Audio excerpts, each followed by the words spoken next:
संगवारी देख सकते हो कितना सुघर ढंगले बढ़िया घर बन चुके हवे। कुछ इस प्रकार से घर हवे संगवारी हो। यहाँ बड़े सुघर से यहाँ पर टाइल्स वगैरह भी लगे हुए हवे संगवारी हो।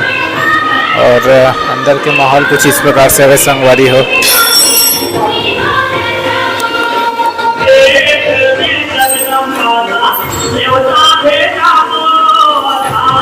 संगवारी देख सकते हो एक तरफ माता जी के झूलना यहाँ पर रेडी हो चुके हवे और बढ़िया ढंग से तैयार हो चुके हवे संगवारी। माता जी के झूलना आप मन देख सकते हो बड़े सुघर ढंग ले माता जी के झूलना चुके हवे संगवारी और तैयार हो चुके हवे। कुछ इस प्रकार से माता जी के खिल से बने हुए झूलना हवे। और संगे संग संगवारी तरफ देख सकते हो माता जी के सैया जो है किल से पूरा पूर्ण रूपेण से बने हुए हवे संगवारी हो। किल आप नजदीक से देख सकते हो कैसे टाइप के किल हवे।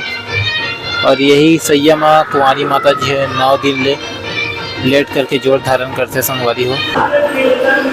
संगवारी हरे माता जी के मंदिर